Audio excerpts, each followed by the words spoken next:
L'édito politique avec vous, Guillaume Bigot, ce matin. Bonjour Guillaume. Bonjour Patrick, bonjour à tous. Alors, on parle de ce projet de loi immigration. Pourquoi le président du groupe LR à l'Assemblée, lui, Olivier Marleix, refuse de voir la loi immigration de voter cette loi de Gérald Darmanin, et il préfère un référendum, ou il préférerait un référendum sur la question? C'est ça, mais pour le comprendre, il faut se mettre un peu dans les chaussons de Gérald Darmanin. Lui, pour défendre son texte, il explique que c'est la loi française qui fait obstacle à l'expulsion de certains étrangers. Alors, il prend comme exemple le meurtrier de Dominique Bernard, parce qu'il est arrivé en France avant l'âge de 13 ans, donc il a nécessité de changer la loi et de voter sa loi.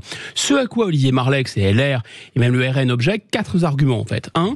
Les cas évoqués par Darmanin existent, mais ce sont des exceptions parmi les nombreux cas d'expulsion non réalisés. 2. Permettre l'expulsion de personnes aujourd'hui inexpulsables de par la loi en changeant la loi n'implique pas que demain, les tribunaux vont les expulser. Pourquoi ? Parce que les juges s'appuient sur des traités qui sont au-dessus de la loi.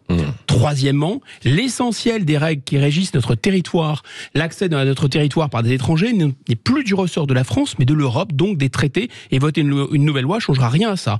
Et quatrième et dernier point, il souligne que ce faux pas en avant vers plus de fermeté va se payer de nombreuses mesures laxistes, de nombreux reculs. Dépénalisation d'embauche des clandestins, autorisation de travailler pour les demandeurs d'asile dès leur arrivée, et surtout, vous savez, la fameuse régularisation des métiers en tension. Donc, il préfère un référendum. Oui. Alors, pourquoi les LR et le RN pensent que l'on ne peut pas réguler les flux migratoires sans passer, justement, par un référendum? Alors, d'abord parce qu'une large majorité des Français y sont favorables, et ensuite, en raison d'un problème que les juristes, un problème technique que les juristes appellent la hiérarchie des normes. Alors, qu'est-ce que c'est que ce machin ? La hiérarchie des normes, c'est l'idée de dire une sorte d'exigence de cohérence entre les différents niveaux de texte. Au-dessus, vous avez la Constitution, en dessous, vous avez les traités, en dessous encore, vous avez la loi. Exigence de cohérence, c'est-à-dire que les traités doivent respecter la Constitution, norme placée au-dessus, et la loi doit respecter à la fois la Constitution, mais aussi les traités, parce que les traités sont au-dessus. Bon, jusque-là, c'est à peu près clair. Oui. Alors, le Parlement peut voter des lois plus dures en matière d'immigration, mais si elles contredisent les traités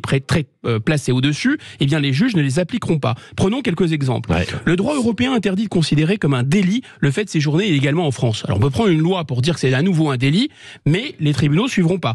Interdiction aussi, d'après les traités, de refuser l'accès au territoire français à un demandeur d'asile. On peut prendre une loi, ça ne sera pas appliqué par les tribunaux. Interdit de limiter le regroupement familial. C'est le même raisonnement. Donc, il est nécessaire de réviser la Constitution, c'est-à-dire la norme suprême, pour permettre à la loi française de contredire, par exemple, la CEDH, ou en tout cas des traités. Donc, si on révise pas la Constitution, on ne pourra pas reprendre la main sur l'immigration. Bon, alors en tout cas, ce sont ces arguments qui sont avancés. Gérald Darmanin répondra tout à l'heure. Une dernière question avec vous. Oui. Est-ce que ce référendum sur l'immigration va ou peut être organisé ? Alors c'est ce que laisse entendre le président de la République, qui dit pour inciter les LR à voter la loi immigration Darmanin, on n'est pas loin du donnant-donnant. Votez la loi Darmanin, je vous organiserai un référendum sur l'immigration. Mais c'est une promesse de Normand, Patrick. Pourquoi ? Parce que la Constitution actuelle ne permet pas d'organiser un référendum sur l'immigration, mais uniquement sur les questions économiques et sociales. C'est le référendum de l'article 11. Donc il faudrait réviser la Constitution pour élargir le champ de l'article 11, et une révision constitutionnelle est indispensable pour aboutir aux résultats recherchés par LR et par le RN, mais aucune révision constitutionnelle ne peut être directement soumise au référendum.